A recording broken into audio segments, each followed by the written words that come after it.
Hello,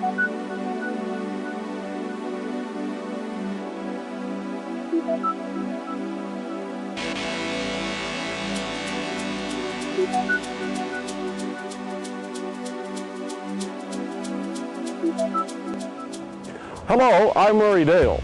My background is in television journalism, and one of the subjects I've always enjoyed writing about is the oil and gas industry.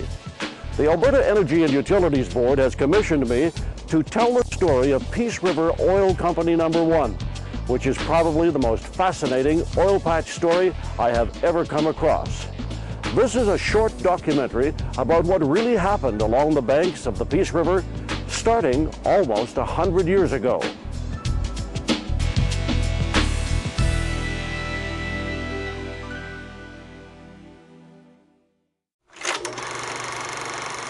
The still of the morning of April 15th, 1916, was broken by a strange sound echoing up and down the Peace River, 20 kilometers downstream of the town. Dave Agnew, a senior technologist with the Alberta Energy and Utilities Board, is sure that if you had been on the river that morning, you would have seen and heard a rig making whole. That was Peace River Oil Company No. 1. You'd see a wooden derrick with a walking beam type of, like a pump jack, you know, this sort of thing. That was the cable tool drive mechanism. There's no rotary table. There'd be a boiler to create the steam to run the engine, and you know, it's a steam engine probably. And that would drive the walking beam, and the walking beam would lift the cable up and down, and the tool at the bottom of the cable would pound rock until it was pulverized, and you go in with a baler and dig it out and make more hole that way. But the well would be troubled. There were problem zones lurking just below the surface that could not be anticipated. Drillers wrestled with numerous kicks as the tool smashed its way into the well. At 345 meters, they hit the DeBolt Formation, encountering a high-pressure saltwater zone.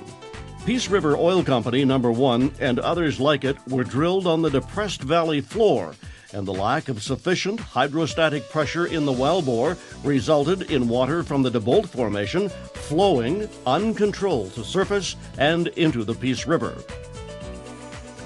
These well site geologist notes from 1916 say the driller told an official of the federal government that he was obliged to leave the site for a couple of days, and that when he returned, the gushing water had washed out the ground around the rig, causing it to topple over.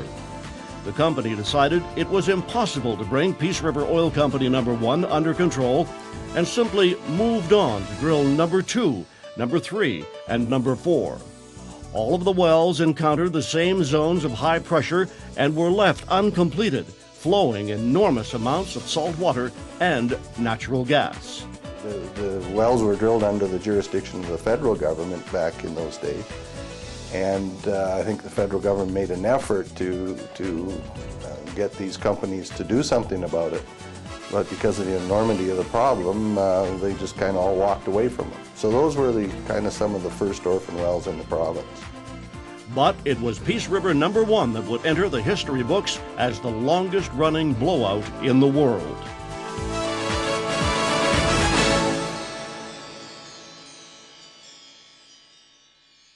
The government of Alberta gained control of its natural resources from the federal government in 1930, and by default inherited the Peace River wells, all of which were still flowing salt water and natural gas. Wendell Glazier remembers those days. His parents homesteaded the flats along the river, and he recalls clearing brush by hand and then sitting down by the burning well to have lunch. We could get warm with fire coming from it, and it was housed in a housing that washed out actually from the salt water, and well, you just got on the opposite way. The wind was blowing, and then there was no fumes to bother you, but it was nice and warm in there, especially on cold days. In 1955, the Petroleum and Natural Gas Conservation Board undertook a program to cap and properly abandon the wells, including Peace River Oil Company No. 1. The board attacked with all of the technology and resources that were available at the time and successfully brought the wells under control. However, years later, EUB well control advisor Bob Grace of Amarillo, Texas, concluded the 1955 relief well was not in communication with the 1916 well through the DeBolt Formation, and therefore the kill was made somewhere up the hole, not at the very bottom of the 1955 relief well, as would have been preferred. This led to the well kicking at them while they were running cement plugs in it.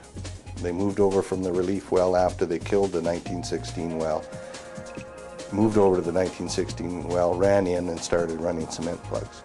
Some of those cement plugs weren't effective and didn't set up. So the only plug that we found that was effective was from 70 meters up. So that pressure from the bolt flowed up the 1916 well to 70 meters.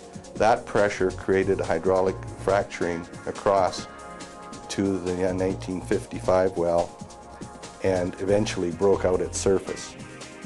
In 1982, the war between the Energy Resources Conservation Board and Peace River Oil Company No. 1 resumed. Crews started drilling a second relief well, which reached only 99 meters before the flow from the well was so great the third control effort in 66 years was abandoned. Peace River Oil Company No. 1, or Old Salty as it was becoming affectionately known to area residents, would have its own way for another 20 years.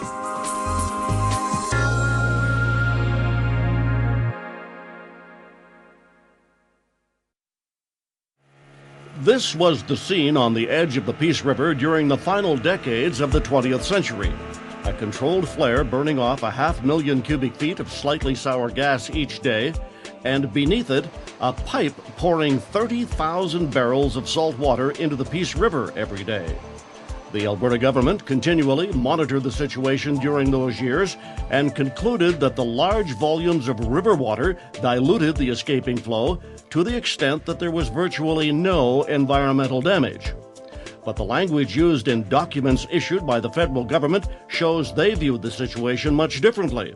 The Department of Fisheries and Oceans concluded that Alberta was allowing the flow of a deleterious substance to enter a fish-bearing stream, and on October 23, 2001, issued a directive to the Alberta Energy and Utilities Board to stop the flow. The federal directive gave the EUB 2 months to remedy the situation. The document pointed out the law provides for a $200,000 fine for each day the flow into the river was allowed to continue. Neil McCrank is the chairman of the Alberta Energy and Utilities Board. And we, as a responsible organization, felt that we should respond to the direction that they gave us. And we recognize that any amount of salt water being put in any body of water, regardless of how much there is dilution, there is potential environmental damage, so we responded accordingly. The response was massive. The Alberta Energy and Utilities Board pulled out all the stops in a monumental effort to bring this wild well under control. The EUB managed the program, the petroleum industry paid the bulk of the cost, and the federal government, despite having issued the original drilling license for Peace River Oil Company No. 1, paid nothing. It did amount to a cost to industry because it was paid for basically through the Orphan Well program, which is a unique program to Alberta that is fully funded by our industry. And the cost was something over $5 million, which is not insubstantial. And as I say, given the question of jurisdiction, it might be worthwhile to get a contribution from all parties that were responsible.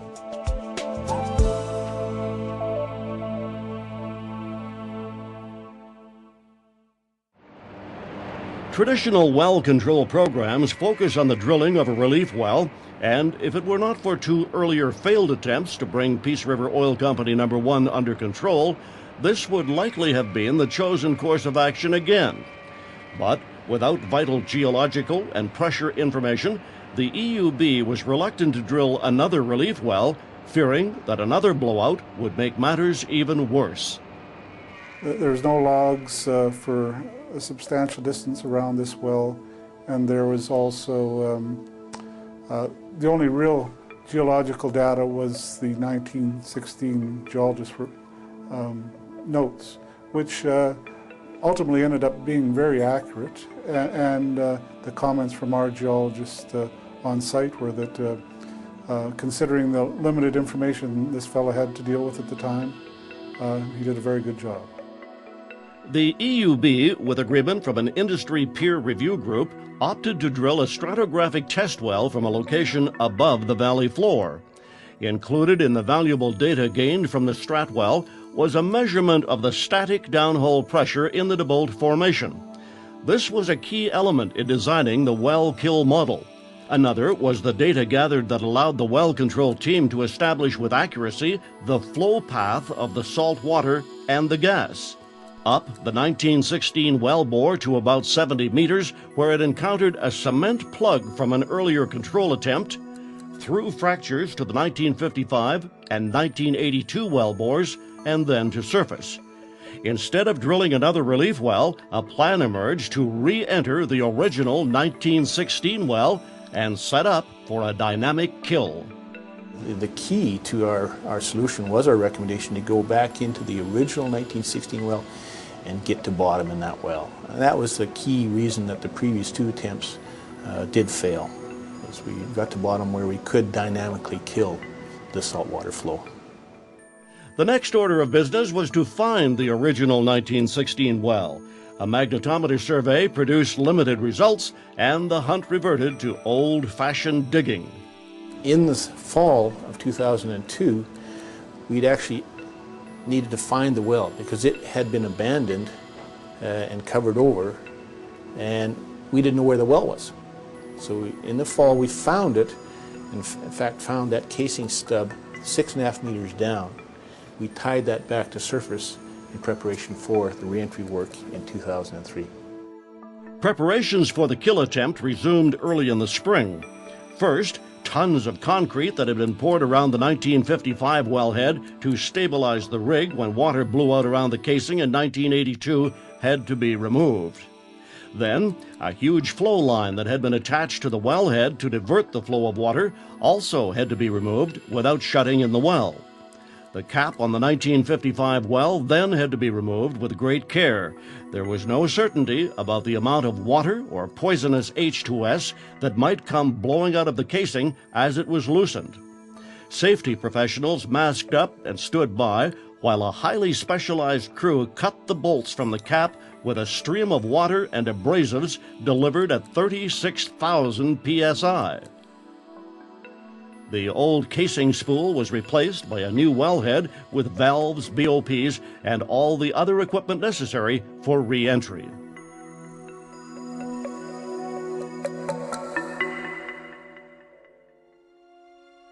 July 16th, 2003.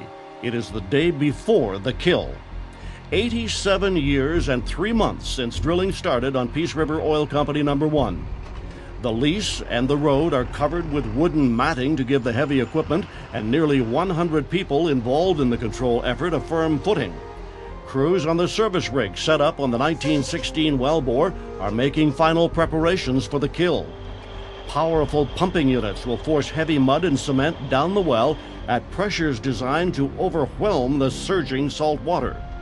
Bob Grace, the Texas well kill specialist, takes a final tour of the rig to inspect the equipment, looking for any last-minute glitches. Well, we have to deliver about 20 barrels a minute from the mud tanks over there into the well, and that should kill the well. And so if we do that, I think the well's killed. Then we have to go turn around and put cement behind it. We have to put about 500 to 800 barrels of cement behind our kill mud. We'll pump 1,000 barrels of kill mud and then about 800 barrels of cement, and that cement has to go down there then and set up very shortly after it gets on bottom to keep the well killed after we kill it. The kill mud was hauled to the site in thousands of bags that needed to be individually opened and mixed with water. The kill mud is composed of barite, a naturally occurring mineral that is mixed with water to produce a fluid of sufficient density to control the downhole pressure. We're sitting about 2,280 right now, so we're sitting pretty much even. Once it mixes in with the other two tanks, we'll be pretty much right on 2,300. So we're ready to go down the hole. 2,280 kilograms per cubic meter. That's the mud weight.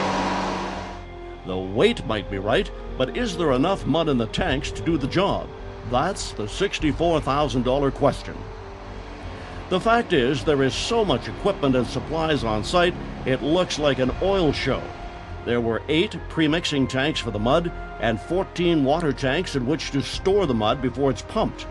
The kill program was modeled by Bob Grace, who calculated the amount of mud and cement that he believed would be required, and then he doubled it. Chris Bellis of Frontier Engineering says it will be several minutes into the operation before they know if the well can be killed. I think halfway into the job, or sooner, we won't be seeing any more water come to surface. At that point, we'll know we're in pretty good shape to finish the job by pumping the rest of the kill mud, and then by following it with this fairly fast-setting cement. Ultimately, we won't know that we've killed the well for probably 4 to 6 hours after we stop pumping, because there's always the potential for the well to start flowing back before the cement gets hard. Most crew members returned to Peace River for a good night's sleep. Prerequisites for the kill were a ready crew and good weather. But there were some ominous signs.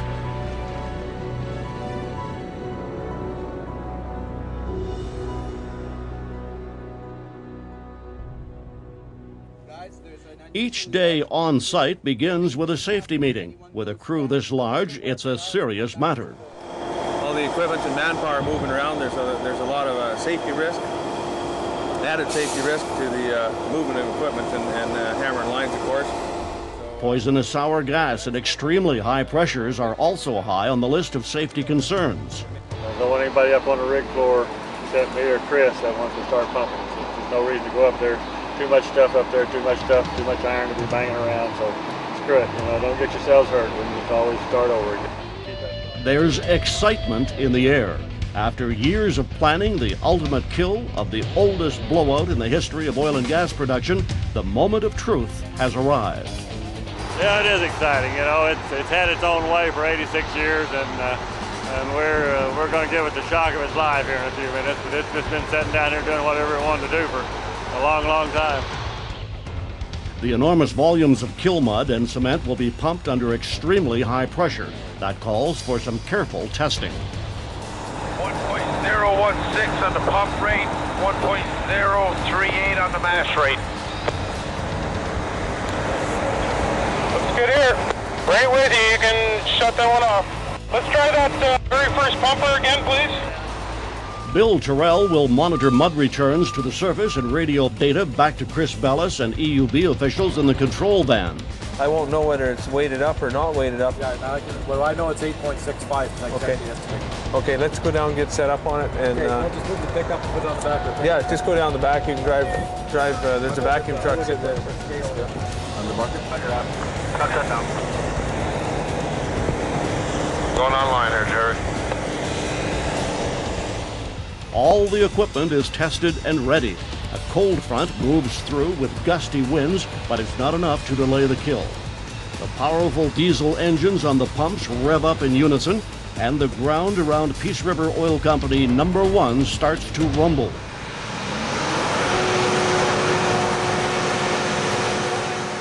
Huge volumes of heavy kill mud are now being pumped downhole, and not surprisingly, the decision is made to increase the pressure. This well was not going to go down without a fight. Generally, a well where you're pumping at 4 cubes a minute, you would typically get ahead of that well and be able to control that flow. When we were pumping at 4 cubes, we were just pumping, and that barite was being basically washed away. We upped it to 5 cubes a minute and started to see a little bit of improvement. We were starting to get ahead of it. I just seen some 0 numbers right there. 0.1, 0.5, 0.6, 0.7.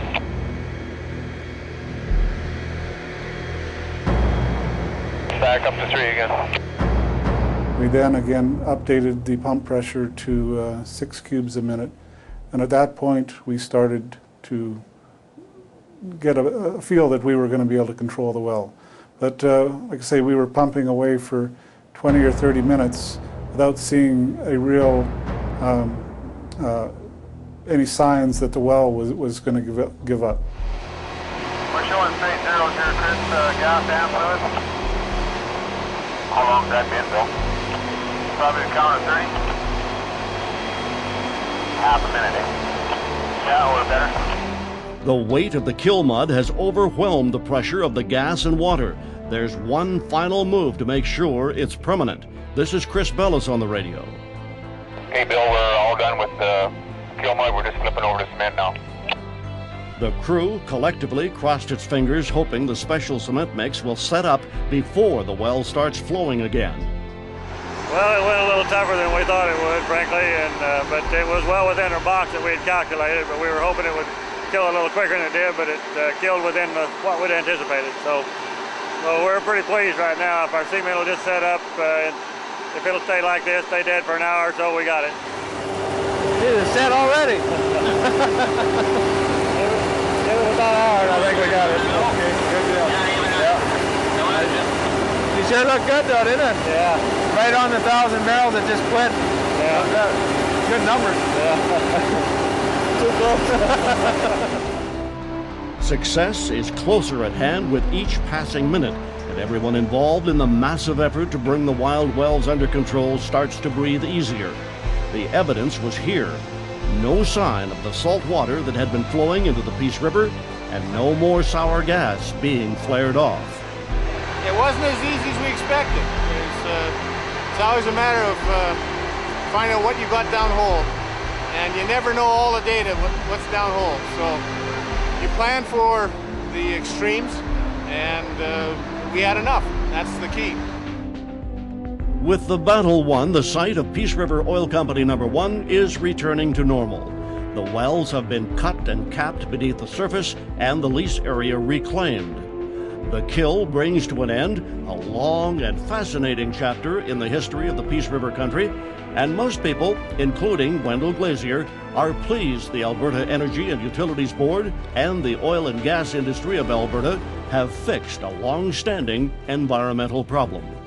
Actually, it's the best for our environment, and really a good job done, I would say.